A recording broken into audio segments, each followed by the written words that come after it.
How many of you folks saw the movie The Matrix? Well, you might remember that in The Matrix, the hero, Neo, he learns that the world he lives in is an artificial reality. And he's given a choice. He can either take the blue pill or he can take the red pill. If he takes the blue pill, he can go on believing in this artificial reality, but if he takes the red pill, he can wake up and find out what's going on, even though that will be upsetting for him. And I know some of us here can relate to that. Today's presentation will be a little bit like taking the red pill. By the way, do you guys know that even though The Matrix was made in 1999, Neo's passport expires on September the 11th, 2001? But repeat after me now, everyone. It's just a coincidence. Okay, great. So my talk today is going to be on war and deception. I believe that before we embark on this, we first need to throw out some basic concepts. Because if America has been repeatedly deceived into war, it implies some kind of continuity within our government, something that goes beyond just the Democrat and Republican parties. So I want to start out by throwing out 6 concepts that'll make the orchestration of these wars a little bit easier to understand. If these concepts are new to you, I don't ask you to accept them. Just keep them in mind as possibilities as we go through today's talk. The first is that America really is not a democratic society. In reality, we're ruled by an oligarchy. Back in the 60s, we used to call it the establishment. Today, we often hear it referred to as the 1% or the deep state. I'm sure many of you have heard that term. And I have a book here. It's called America's 60 Families by Ferdinand Lundberg, published in 1937. And Lundberg was a very distinguished financial journalist. He worked for the Wall Street Journal, New York Herald Tribune, UPI. And here's what he wrote in his book, America's 60 Families. The United States is owned and dominated today by a hierarchy of its 60 richest families.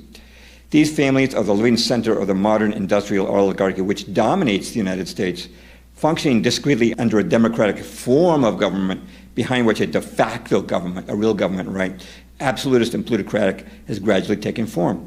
This de facto government is actually the government of the United States, informal, invisible, shadowy. It is the government of money and a dollar democracy. I just want to point out something here. Ferdinand Lundberg was not a conspiracy theorist. He simply looked at the financial records and he proved that these 60 families essentially owned America. It doesn't mean they owned every mom and pop store, but they owned all the major industries. In fact, this is recently backed up by a study from Princeton that the U.S. is an oligarchy. Do the oligarchs control the government? We've got rich people, they control the industry, they control the politicians, and of course, if you're rich enough to control industry, you're rich enough to buy politicians. And Ferdinand Lundberg, in his own time, documented that they were handpicking presidential candidates before the presidential conventions even took place, the nominating conventions. That's held true whether it was a Democrat like Woodrow Wilson or a Republican like Herbert Hoover. I wrote a book in 1988 called The Shadows of Power. You might wonder how the oligarch connects to the sitting administration, and they do it by supplying cabinet-level personnel through the Council on Foreign Relations. This book has sold over 100,000. It's still in print today.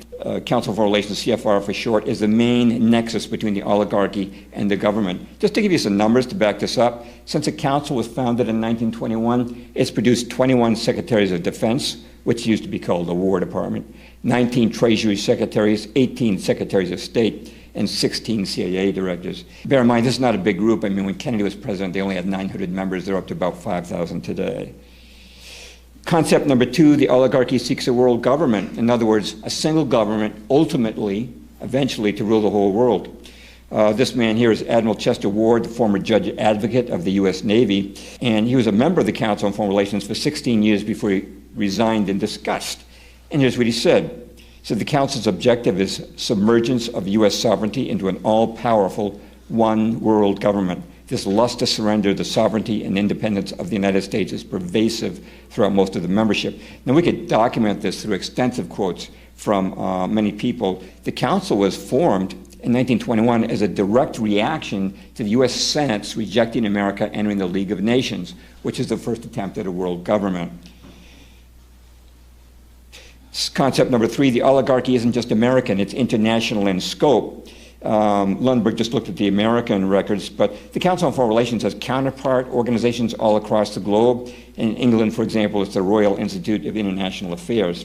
And how do these groups interact? Well, through groups like the Trilateral Commission, the Bilderberg Group, and upper levels of Freemasonry. I stress upper levels.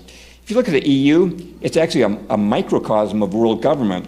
It's a stepping stone, countries gradually surrendering their sovereignty to a central authority in Brussels. As a matter of fact, Zbigniew Brzezinski, big figure in the Council on Foreign Relations, who was advisor to presidents from Carter through Obama, said this, quote, "We cannot leap into world government in one quick step. The precondition for genuine globalization is progressive regionalization." In other words, you can't get to world government all at once. You've got to build it up from the bottom. And as a matter of fact, NAFTA was designed to emulate the European Union. The European Union started with a common market, evolved into the EU. NAFTA is supposed to evolve into a North American Union, and they've actually tried to do that already, but thanks to people in Congress like Ron Paul, it hasn't happened yet. Concept number 4.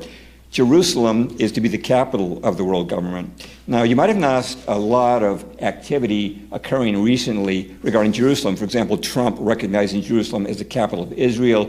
We're moving our embassy there. And actually, former Congresswoman Michelle Bachmann, you can see this on YouTube, she sent a video message to the voters of Brazil telling them only to vote for a presidential candidate who would support moving Brazil's embassy to Jerusalem. So this is actually a pretty big deal. In fact, the first prime minister of Israel was David Ben-Gurion, and he made a prediction about the future in Look magazine, 1962. He said, quote, "All other continents will become united in a world alliance at whose disposal will be an international police force." That's a world government, right? "All armies will be abolished and there will be no more wars. In Jerusalem, the United Nations, a truly United Nations, will build a shrine of the prophets to serve the federated union of all continents. This will be the seat of the Supreme Court of mankind to settle all controversies among the federated continents." Again, these are concepts I'm just throwing out to help understand our discussion of wars. I'm not asking you to accept them. Then this next one, I almost left it out, but I think it's important to include.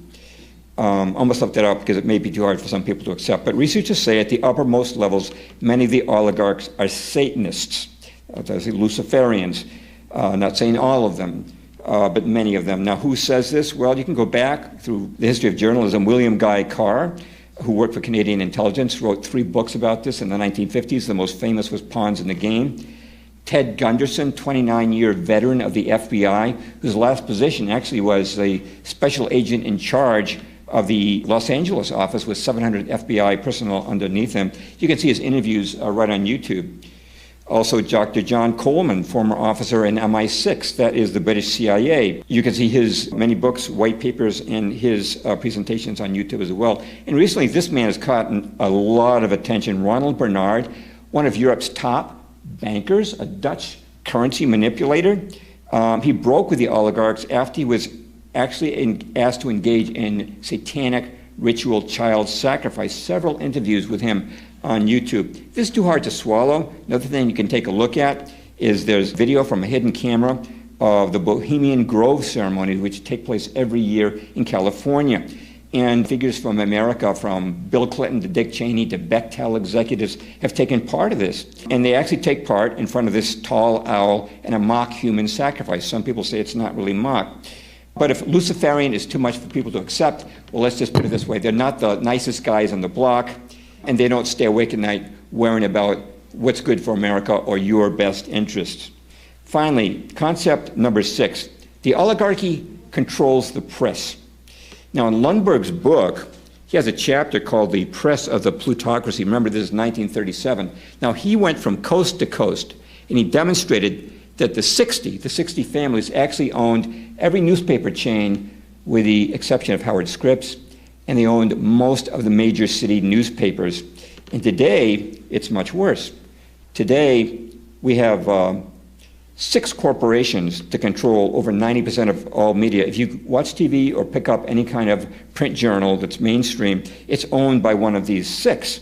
For example, Time Warner not only owns Time Magazine and Warner Brothers, they own CNN, Money Magazine, People Magazine, Sports Illustrated, Fortune Magazine, HBO, TNT, Cartoon Network. It just goes on and on. If you're watching sports on ESPN, that's Disney. They own it. If you're watching ABC, that's Disney. They own Lifetime, A&E, the History Channel. Now, of course, they own the rights to Star Wars, right?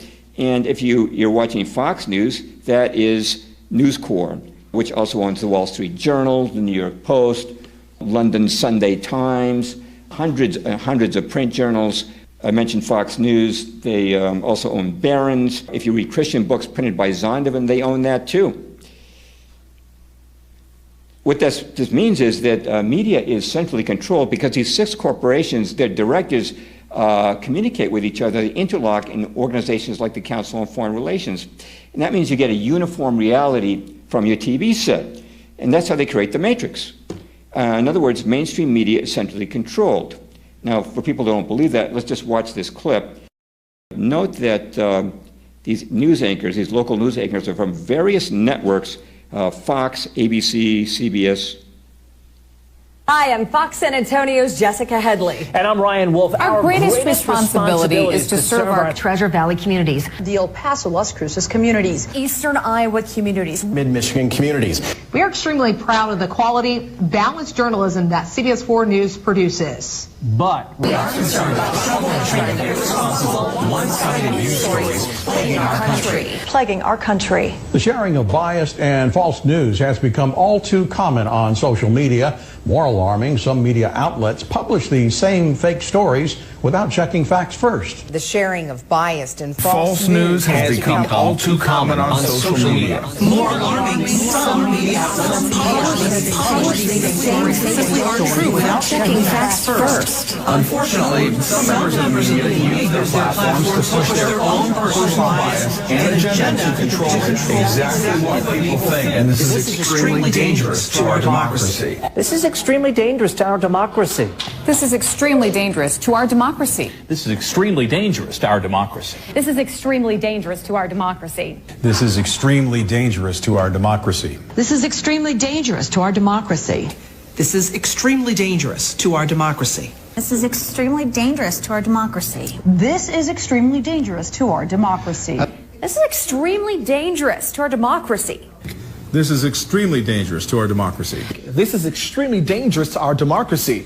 This is extremely dangerous to our democracy. This is extremely dangerous to our democracy. This is extremely dangerous to our democracy. Well, I think I saw something in that clip that is definitely dangerous to our democracy.